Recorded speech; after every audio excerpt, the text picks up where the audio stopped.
Hello மக்களே, எல்லோரும் எப்படி இருக்கீங்க? நல்லா இருக்கீங்க நம்புறேன். இன்றைக்கி நம்ம சேனலில் என்ன பார்க்க போகிறோன்னு பார்த்தீங்கன்னா, ஆட்டு ரத்த பொரியல் தாங்க பார்க்க போகிறோம். நீங்கள் நம்ம ஃபேமிலிக்கு புதுசாக இருந்தால் சப்ஸ்கிரைப் பண்ணிட்டு வீடியோ ஃபுல்லாக பாருங்கள். வாங்க வீடியோக்குள்ளே போகலாம். நான் முதல்ல ரத்தத்தை நல்லா க்ளீன் பண்ணி எடுத்து வச்சுருக்கேன். ஏன்னா இதில் முடியெல்லாம் ஒட்டிகிட்ருக்கும். ஸோ அதுக்காக நல்லா தண்ணியில் போட்டு கழுவி வச்சுக்கோங்க. கழுவிட்டு நல்லா கையாலே நல்லா மசிச்சு விடுங்க. உங்களால் எவ்வளோ முடியுமோ அந்த அளவுக்கு நல்லா மசிச்சு விடுங்க. கட்டி இல்லாமையெல்லாம் கண்டிப்பாக வராது, கட்டியோடு தான் வரும். ஸோ உங்களால் முடிஞ்ச வரைக்கும் நல்லா கையை வச்சு நல்லா மசிச்சு விட்டு எடுத்து வச்சுக்கோங்க. மீடியம் சைஸ் கட்டிகள் வர வரைக்கும் அதை நல்லா மசிச்சு விட்டுக்கோங்க. பெரிய பெரிய கட்டிகளாக இருந்துச்சு அப்படின்னா சாப்பிட்றதுக்கு நல்லா இருக்காது. ஸோ அதுக்காக இந்த அளவுக்கு நான் மசிச்சுக்கிறேன். என்னால் இந்த அளவுக்கு தான் மசிக்க முடிஞ்சு இந்த அளவுக்கு நான் எடுத்து வச்சுக்கிறேன்.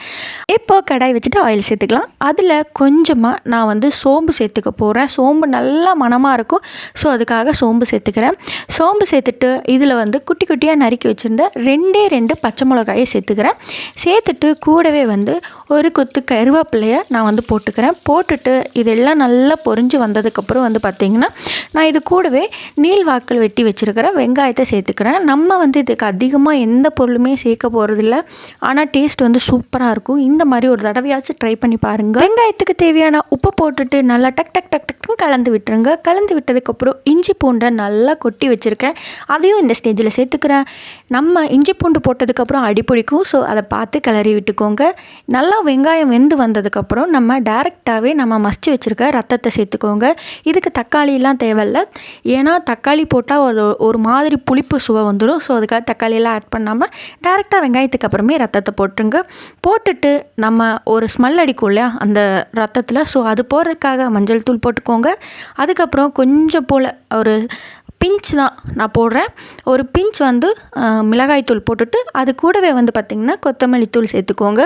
3ஐயும் சேர்த்துட்டு நல்லா மிக்ஸ் பண்ணி விடுங்க. அடி பிடிச்சிடக்கூடாது. அதே சமயம் நல்லா கலர் சேஞ்ச் ஆகி வரணும். பாதி கருப்பாகவும் பாதி சிவப்பாகவும் இருக்கக்கூடாது. கரெக்டான கலரில் கரெக்டான பதத்தில் எடுத்தால் தான் டேஸ்ட் ரொம்ப அருமையாக வரும்.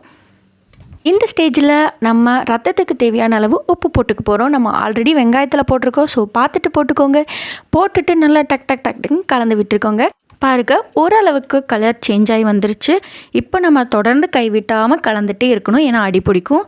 இந்த ஸ்டேஜில் நான் வாசத்துக்காக கருவேப்பிலை சேர்க்குறவங்க கிட்ட இல்லைன்னா வேண்டாம்.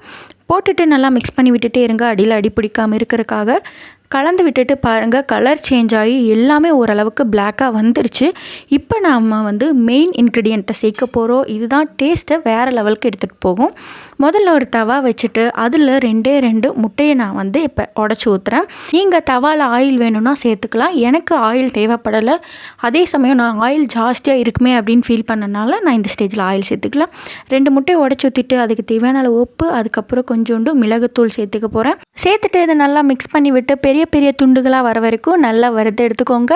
இதை நம்ம டேரெக்டாக ரத்தத்திலே சேர்த்துக்க போகிறோம். ஸோ அதுக்காக நல்லா வெந்து எடுங்க. இப்போது நம்ம ரத்த பொரியல் எடுத்துகிட்டு அது கூட நம்ம முட்டை வறுத்து வச்சுருக்கோம் இல்லையா, அதை சேர்த்துக்கலாம். சேர்த்துட்டு நல்லா மிக்ஸ் பண்ணி விடுங்க. பெரிய பெரிய கட்டிகள்லாம் சின்ன கட்டிகள் வர வரைக்கும் நல்லா டக் டக் டக்குன்னு கலந்து விடுங்க. நீங்கள் முட்டைக்கு பதிலாக தேங்காய் பூ கூட போட்டு செய்யலாம். டேஸ்ட்டு சூப்பராக இருக்கும். நம்ம போட்டுக்கிற முட்டை தேங்காய் பூ மாதிரி அங்கங்கே தெரிகிற அளவுக்கு நல்லா 2ஐயும் ஒன்று சேர்த்து மிக்ஸ் பண்ணி விடுங்க. குட்டி குட்டி முட்டை துண்டுகளாக ஆக்கிற வரைக்கும் நம்ம கலர போகிறோம்.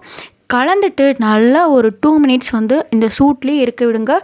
நல்லா கிளறி விட்டு கொடுத்து அடி பிடிச்சிடாமல் பார்த்துக்கோங்க. அதுக்கப்புறம் கொத்தமல்லி தலை போட்டு இறக்குனா நம்ம ரத்த பொரியல் நம்ம ஸ்டைலில் ரெடி. மறக்காமல் நம்ம சேனலை சப்ஸ்கிரைப் பண்ணிக்கோங்க. பெல் பட்டனை கிளிக் பண்ணிக்கோங்க. தேங்க்யூ.